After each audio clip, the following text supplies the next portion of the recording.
আসসালামু আলাইকুম আমার প্রিয় আপু ভাইয়ারা, আশা করি আপনারা সবাই অনেক অনেক ভালো আছেন। আমি আলহামদুলিল্লাহ ভালো আছি। আর এই যে দেখেন, আমি কিন্তু অনেক দিন পর আপনাদের মাঝে আবারও চলে এসেছি। আর ছাদেও কিন্তু আসছি না রেগুলার। যদি আসতাম তাহলে আপনাদের সাথে অবশ্যই ভিডিও শেয়ার করা হতো। যেহেতু আমি আসতে পারছি না, আজকে যেমন 3 দিন পর আসলাম, ঠিক আপনাদের সাথে ভিডিও শেয়ার করা হচ্ছে না। তো আজকে দেখি বেশ কিছু সবজি হারভেস্ট করার উপযুক্ত হয়ে গেছে, হারভেস্ট করতে হবে। এজন্য আজকে কিছু সবজি হারভেস্ট করব, সেটা আপনাদের সাথে শেয়ার করব। আর ভিডিওটা কিন্তু খুব ভালো লাগবে। যারা বাগান পছন্দ করেন তাদের তো অনেক অনেক ভালো লাগবে। আর যারা বিশ্বাস করেন না যে ছাদেও কিন্তু এত সুন্দর সবজি হয়, তারা কিন্তু আমার সাথেই থাকতে পারেন। প্লিজ সবাই আমার সাথে থাকবেন, ভিডিওটি শেষ পর্যন্ত দেখবেন।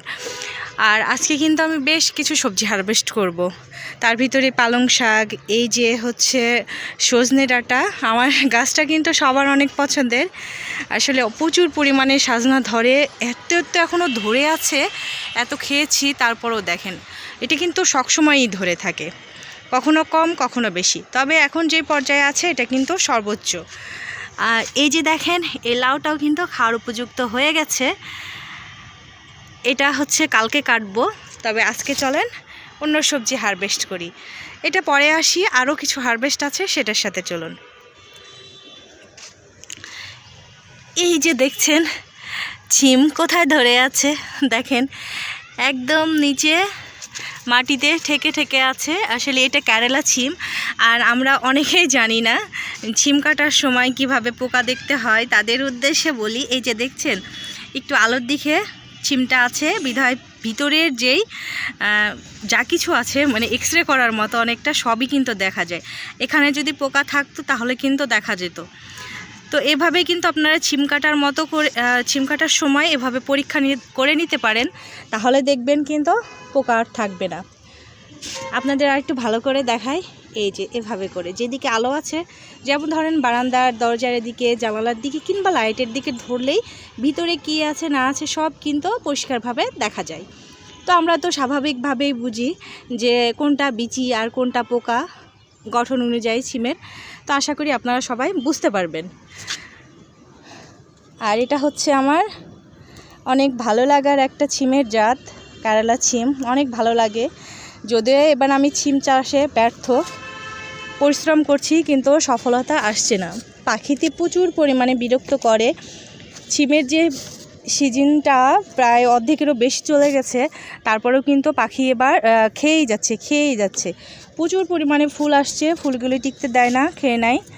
তো যাই হোক, হয়তো বা আমার রিজিকে নাই, এর জন্য হচ্ছে না। এটা একটা অজুহাত মাত্র যে পাখি খেয়ে নিচ্ছে। সব থেকে বড় কথা, আমার রিজিকে নেই। তো আজকে অন্য গাছেও ছিম আছে, সেগুলিও তুলবো। তার সাথে কিন্তু পালং শাকও আছে, আজকে পালং শাকও হারভেস্ট করব। আমার সাথেই থাকুন। আর কি একদম ভালো ছিম এটা, কী যে বলবো আপনাদের, যারা চাষ করেছেন খেয়েছেন তারাই জানেন। একদম মোটা মোটা হয়, মাংস বেশি, পাতলা পাতলা না, নরম, দ্রুত গলে যায়। খুব ভালো মানের একটা ছিম। তো এখানে একটা বীজও হয়ে গেছিলো, কয়েকদিন আগেই দেখেছিলাম, কিন্তু তোলা হয়নি, বীজটা নেওয়া হয়নি। আমার তো বীজ থাকেই না, হারিয়ে যায়। তো এবার প্রথম দিকেই কিছু বীজ করেছিলাম। কি সুন্দর দেখছেন। আর এটা কিন্তু আমার হচ্ছে আমাদের এখানকার আবহাওয়ার সাথে ম্যাচ হয়ে গেছে এই ছিমটার। আর এটা আমি অনেকবার করেছি, একটা গাছ থেকে অনেকবার করা হয়েছে, যার কারণে কিন্তু কোনো সমস্যা হয় না। খুব অনায়াসেই কিন্তু খুব ভালো মতো হয়ে যায়। তো এদিকেও কিছু ছিম হচ্ছে খাওয়ার উপযুক্ত হয়ে গেছে। ছাদে আসছি না, সময় দিতে পারছি না, এই আর কি। কতদিন আগে বলেছিলাম আপনাদের রাজশাহী থেকে আসার পর যে আমি আমার গাছে স্প্রে করব, কিন্তু এখন পর্যন্ত করতে পারিনি। দেখছেন মাশাআল্লাহ কত সুন্দর, দেখলেই না মনটা ভরে যায়। তবে এবার মানে ফুল রাখতে দিচ্ছে না, পাখি খেয়ে নেয়, প্রচুর পরিমাণে পাখি নষ্ট করছে। তো আজকে যা যা আছে ছিম সবই তুলবো। আর এই যে টমেটো, ভেবেছিলাম এটা চেরি টমেটো, কিন্তু না, দেখি বড় টমেটো। এগুলো কচি আছে। চলেন আপনাদের দেখাই এক থোকায় কতগুলো ধরে আছে। তার আগে দেখাই এই যে সাজনা গাছ, এটা এই গাছটা বেঁচেছে, কত মানে খারাপ অবস্থা দেখছেন, তারপরে কিন্তু এই গাছটা বেঁচে আছে। একবার যদি মানে কন্দ হয়ে যায়, গোড়া হয়ে যায়, তাহলে কিন্তু সজনে গাছ সহজে মরে না। তবে আর যে বাকি চারাগুলো জানেন আমার একটাও বাঁচেনি বলতে, আর আমি বাসায় ছিলাম না, যার কারণে হচ্ছে পানি পড়েছিল না গাছে ঠিক মতো, এসে দেখি একদম পুরোই শুকনা খটখটা হয়েছে, যার কারণে কিন্তু সব গাছগুলি মারা গেছে। ওই টবের ছোট একটা টব ছিল তো, এই জন্যে পানির অভাবে গাছগুলি সব আবার মারা গেছে। খুব খারাপ লেগেছে, তবে করার কিছু নেই, যেহেতু হচ্ছে আমরা মানুষ, আমাদের মানে আমরা মেয়ে বাবার বাড়ি যেতেই হবে, ভালো লাগা খারাপ লাগা আছে, তো অনেকগুলি তুলবো, দেখি ভাবছি কাউকে দিব। এখন উঠানোর পরে দেখি আমার হাজব্যান্ড কি বলে। আর আজকের ভিডিওটা কিন্তু একটু বড় হবে, প্লিজ সবাই কষ্ট করে দেখে নেবেন, আর দেখতে কিন্তু অনেক ভালো লাগবে। যারা বিশেষ করে গার্ডেন পছন্দ করেন, ছাদ বাগান, আর খুব বেশি যদি ভালো লেগে যায় আমার এই ভিডিওটি, তাহলে কিন্তু শেয়ার করে দিবেন।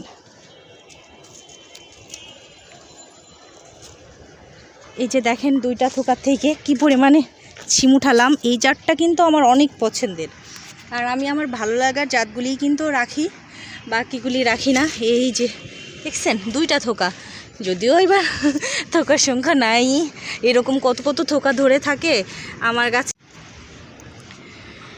এবার চলেন, আমার মায়ের হচ্ছে পছন্দের একটা জাত লাল ছিমগুলি কি পরিমাণে পোকা ধরেছে, এটা তো আপনাদের সাথে শেয়ারই করেছিলাম। একদম পোকাতে পিঁপড়ায় একদম শেষ করে ফেলেছে খেয়ে, কি পরিমাণে একটু দেখে, আমার হাতে পিঁপড়া উঠে যাচ্ছে।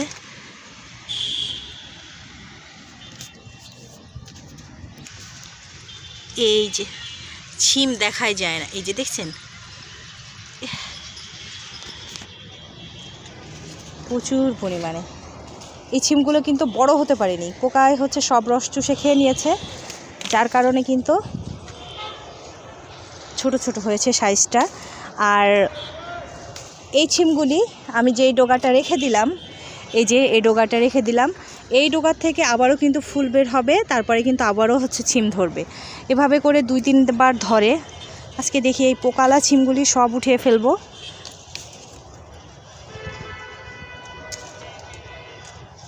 আর এত পোকা, আর চেষ্টা করব বিষ দেওয়ার জন্যে।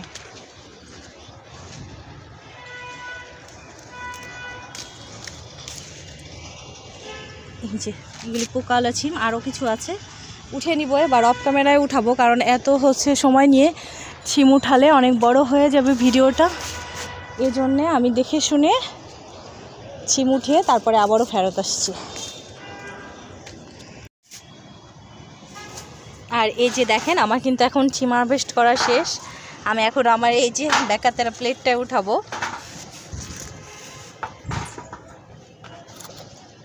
দেখি কি পরিমাণ আজকে শাকসবজি হারভেস্ট করতে পারি। অনেক দিন মানে এবছর আর হবে না বেশি মাত্রায় বেশি করে ছিম উঠানো, আর এই ট্রেটা ভরেই কিন্তু আমি ছিম উঠাতাম, একদম ভরে ভরে, আর নিয়ে যাওয়ার সময় কিন্তু পড়তেই থাকতো, এত উঁচু হয়ে যেত, একদম এমন উঁচু হয়ে যেত, এত পরিমাণে ছিম উঠিয়েছি। তবে এবার দেখেন, এবার হচ্ছে আমার কপালে ওই পরিমাণ ছিম নেই, তারপরেও যা আছে আলহামদুলিল্লাহ। আর ছিম না কখনো হচ্ছে সম্পূর্ণ মানে শেষ করে উঠানো যায় না পরিপূর্ণভাবে, দেখা যায় কয়েকটা থেকেই যায়, তবে সমস্যা নেই, থাকলে থাকবে। এগুলি একটু বাসায় যেয়ে ধুয়ে নিব, এখানে আর সময় নষ্ট, এটা নষ্ট, এটা ফেলে দিলাম।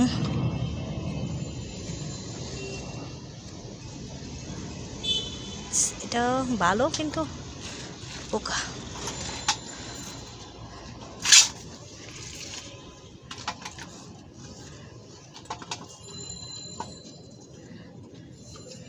তো এই যে এই পরিমাণ ছিম হয়েছে আমার এবছরের সবচাইতে বেশি সিম হারভেস্ট করা। ইনশাল্লাহ ভবিষ্যতে আরও পাবো, ভবিষ্যতে সরি, আমি তো আবার ভবিষ্যৎ আর অতীত উল্টাপাল্টা করে ফেলি। অ্যাড হচ্ছে আরও 3 গুণ, দ্বিগুণ 3 গুণ করেছি মুঠাতাম একসাথে। তো পরিমাণ কতটুকু হতে পারে অবশ্যই কমেন্ট করে জানিয়েন, আর কেমন লাগলো এই পর্যন্ত অবশ্যই বলবেন। এবার চলেন আমরা পালং শাক হারভেস্ট করি। পালং শাকের কিন্তু এবার আমি 3য় দফায় হারভেস্ট করব। আর এই পালংগুলি কিন্তু একবার খাওয়ার পরে এটা হচ্ছে 3য় বার। আর এরপরে মনে হয় আর ওভাবে হবে না ভালো মতো। কেন বলছি দেখেন, এই যে দেখছেন এটা ফুল বের হয়ে গেছে। আর ফুল বের হলে কিন্তু অত ভালো হবে না। তো ভাবছি পুরোটা সহকারে উঠিয়ে নিব, গাছ সহকারে। আলহামদুলিল্লাহ অনেক খাওয়া হলো পালং শাক। আপুটাকে আবারও অসংখ্য ধন্যবাদ। আপু যদি দেখে থাকেন, তো দেখা যায় যে আমার ইচ্ছা ছিল কিন্তু ওইভাবে মনে জোর ছিল না আসলে হবে কি হবে না। আর এই শাকগুলিতে আমি তেমন কোনো হচ্ছে কীটনাশক সার ব্যবহার করিনি, রাসায়নিক সার তো নাই।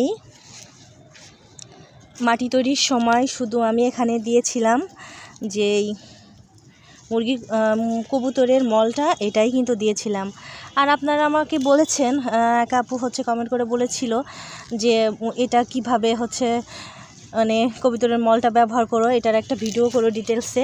আসলে ওইভাবে করে আর কালেক্ট করা হয়নি, যেহেতু আমার নিজের কবুতর নেই বা মুরগি নেই, আমি অন্যের থেকে নিয়েছিলাম, এর জন্য মূলত হয়নি। তবে ইনশাল্লাহ দেখি আবারও কালেক্ট করার চেষ্টা করব, তাই আপনাদের সাথে শেয়ার করব। এই যে দেখেন এখানে কিন্তু 1 মুঠা শাক হয়ে গেছে। আমরা ঢাকায় যে মুঠা কিনি এগুলি হচ্ছে 1 মুঠা শাক। কোথায় রাখি,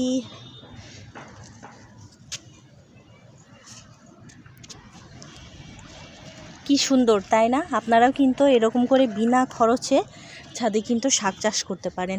আর এই শাকটা এভাবে করে করলে এক গাছ থেকেই কয়েকবার খাওয়া যাচ্ছে, তো খুব ভালো একটা উপায়। দেখি বীজ যদি থাকে ঘরে তো আবারও লাগাবো, আর না হলে কিনে আনবো। তবে হ্যাঁ, অবশ্যই এবার একটু সার দেওয়ার চেষ্টা করব, যেহেতু একবার চাষ করা হয়েছে আমার এখানে সবজি শাক, এই জন্য একটু হচ্ছে সার দিয়ে মাটি তৈরি করে রাখবো। তারপরে কালকে যখন আবার হচ্ছে স্কুলে যাব তখন ওইখানে দেখব বীজালা আছে কি। আমি এগুলি অবশ্য অনলাইন থেকে নিয়েছিলাম, গার্ডেন সিড থেকে। আপনারা তো অনেকেই জানেন যে আমি গার্ডেন সিড থেকে বীজ নেই, আর ওইখানকার বীজগুলি কিন্তু অনেক ভালো মানের।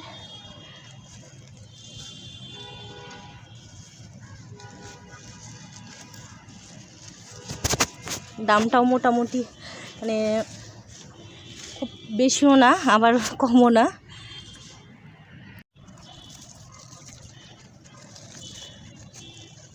আর একবার খাওয়া যেত খেলেই।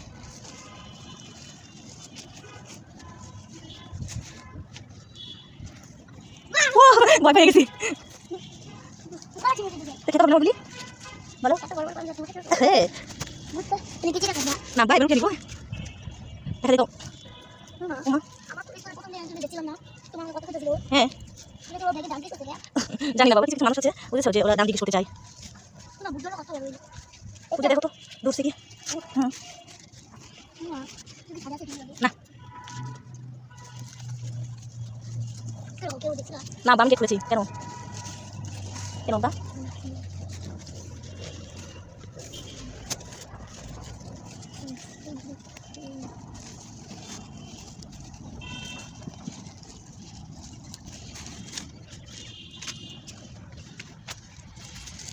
আরাম করা শুরু হয়ে গেছে।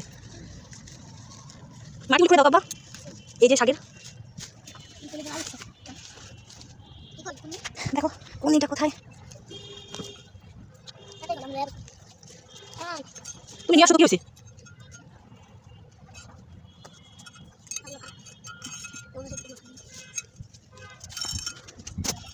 মাশাল্লাহ দেখেন শাকগুলি কত সুন্দর, আর হচ্ছে কতটা ফ্রেশ, পাতাগুলি এত সবুজ, দেখলেই বুঝতে পারবেন খুব ভালো লাগে। আর নিজের হাতে তৈরি করা শাকসবজি খেতে কিন্তু অনেক মজা, আর সেটা যদি হয় ছাদ বাগানে তাহলে তো কথাই নেই। আর দেখেন মাশাল্লাহ আমি কি পরিমাণ সবজি হারভেস্ট করেছি। আর হচ্ছে আপনারাও কিন্তু এভাবে আমার মতো ছাদ বাগান করে এত এত সবজি হারভেস্ট করতে পারেন। তো এবার চলে আসি আমার হচ্ছে কাঙ্ক্ষিত সবজি সজনে ডাঁটার কাছে। তো সজনে ডাঁটা আজকে হচ্ছে মূলত হারভেস্ট করবো। এখনও চিকন চিকন আছে, যেহেতু একসাথে আমার গাছে অনেক ধরেছে এর জন্য আমি একটু চিকন অবস্থায় তুলে নিব। এতে তুলে নিলে দেখা যাবে পরবর্তী যেই চিকনগুলি আছে ছোটোগুলি ওগুলো একটু ভালো হবে, দ্রুত বড় হবে। তো আপনারাও চেষ্টা করবেন হচ্ছে যদি গাছে অতিরিক্ত ফলন চলে আসে তাহলে একটু কচি অবস্থায় তুলে নিতে। কচি বলতে একেবারেই কচি না, একটু খাওয়ার উপযুক্ত হলে, তাহলে পরবর্তী যারা আছে তারা কিন্তু চান্স পাবে। তো হচ্ছে আমার সাজনা গাছেরটা কিন্তু অনেক ভালো জাতের, আর এত এত সাজনা ধরে, অলওয়েজে ধরে থাকে। নতুন করে আর কি বলবো, আপনারা তো দেখতেই পাচ্ছেন আমার ছাদে মাশাআল্লাহ কি পরিমাণে সজনে ধরে আছে। তো এই পর্যন্ত যারা আমার ভিডিওতে দেখেছেন তাদেরকে অসংখ্য অসংখ্য ধন্যবাদ। আর কেমন লেগেছে অবশ্যই কমেন্ট করে জানাবেন। খুব বেশি ভালো লেগে থাকলে প্লিজ শেয়ার করে দিবেন। আর হ্যাঁ, যারা বিশ্বাস করতে চায় না কিংবা ভাবতেই পারে না যে ছাদেও কিন্তু এত সুন্দর সজনে, ছিম, তারপরে শাক, মানে সব কিছুই সবজি হয়, তারা প্লিজ হচ্ছে তাদের জানার জন্যে আপনারা একটু কাইন্ডলি শেয়ার করে দিবেন। অনেকেই কল্পনাও করতে পারে না যে ছাদে এত সুন্দর সবজি চাষ করা যায়। তাদের জন্য অবশ্যই আপনারা শেয়ার করবেন, তারা দেখে যেন বাগান করতে উৎসাহ পায়। আমাদের বাসার আশেপাশেই দেখেন, দূরের দিকে তাকিয়ে দেখলে অনেক বাগান ছাদ কিন্তু ফাঁকা আছে, তারা কিন্তু বাগান করে না। হয়তো বা এরকমই অনেক অনেক বাগান আছে, ছাদ আছে, পড়ে আছে, কিংবা আঙিনা আছে যেখানে সবজি চাষ করা হয় না। তো প্লিজ আমার ভিডিওটি শেয়ার করে দিবেন, এতে করে আমার ভিডিওটি দেখে তাদের কিন্তু আগ্রহ বাড়বে। আর হ্যাঁ, আপনাদের ফ্রেন্ডের ফ্যামিলির সাথেও কিন্তু শেয়ার করতে পারেন। আর এই যে মাশাআল্লাহ কতগুলা সজনে হয়েছে, এতগুলা কিন্তু আমি একেবারে খেতে পারবো না, আর কিন্তু খাইওনি। কয়েকটা হচ্ছে শেয়ার করেছি, আর হচ্ছে কিছু ছিম এখান থেকে শেয়ার করেছি। শেয়ার বলতে আমাকে যে কবুতরের ময়লাগুলি গাছের খাবারগুলি দেয় ওনাকে হচ্ছে দিয়েছি। আর আজকে এখান ছাদে থেকে যেই কিন্তু আমি এক বস্তা নিয়ে এসেছি, আর এইটার ভিডিও কিন্তু অবশ্যই পরবর্তীতে শেয়ার করব। আর এত ভালো ভালো শাকসবজি কিভাবে করি সেটাই আপনাদের বলি। মূল সার যেটা, সেটা হলো আমার এই কিচেন ওয়েস্ট। না আছে ফুল ঝরার সমস্যা, না আছে হচ্ছে ফুল আসার সমস্যা। হ্যাঁ, টুকটাক সমস্যা থাকে, বিশেষ করে খাবার তো দিতেই হবে রেগুলার, একটু পোকা ধরে, এটা তো হবেই, স্বাভাবিকভাবেই কিছু সমস্যা থেকেই যায়। তবে হচ্ছে কিচেন ওয়েস্ট থেকেই কিন্তু আমাদের সব সমস্যা চাইলেই সমাধান করা যায়। আমি অনেক সময় এটাই করে থাকি, কিচেন ওয়েস্ট থেকেই সব সমস্যা সমাধানের চেষ্টা করি। আবার যখন দেখি আর পারছি না, তখন কিন্তু আমি কীটনাশক ব্যবহার করি। আর হ্যাঁ, তার সাথে আর একটা রেগুলার কিন্তু আমি সার ব্যবহার করি, রাসায়নিক সার। যেহেতু আমার হচ্ছে জৈব সার পর্যাপ্ত নেই, সেজন্য কিন্তু আমি রাসায়নিক সারটা ব্যবহার করি। আর আপনাদের হাতের কাছে যদি পর্যাপ্ত পরিমাণের জৈব সার থাকে তাহলে আপনারা শুধু শুধু রাসায়নিক সার ব্যবহার করবেন না। আর রাসায়নিক আর জৈব সার দুইটা একত্রে ব্যবহার করলে কিন্তু ফলন আশানুরূপ অনেক ভালো হয়। শুধুমাত্র জৈব সার ব্যবহার করে কিন্তু মাটি অনেকাংশে দেখা যায় ভালো ফল আশাও করা যায় না অতিরিক্ত ব্যবহার করলে, তারপরে রোগ জীবাণু লেগেই থাকে। সেক্ষেত্রে মাঝে মধ্যে রাসায়নিক সার ব্যবহার করাটা ভালো। আর এই যে দেখছেন মাশাআল্লাহ অনেক ঘ্রাণযুক্ত ধনেপাতা, বাজারের ধনেপাতা থেকে হাজার গুণ ভালো একটা ভালো ধনেপাতা। এগুলি আমি অনেক আগেই বীজ বপন করেছিলাম, এর আগে পাতা ছিঁড়ে নিয়েছিলাম, এখন হচ্ছে গাছ সহকারে তুলে নিলাম, কারণ এখন ফুল বেরোতে শুরু করবে। আর আমি চাই না আমার এই পাতাগুলিতে ফুল বের হোক। গতকাল ওর বাবা ধনেপাতা এনেছিল, ঘ্রাণ তেমন ছিল না, তো ভাবলাম আজকে আমার ছাদ বাগান থেকেই নিয়ে যাই।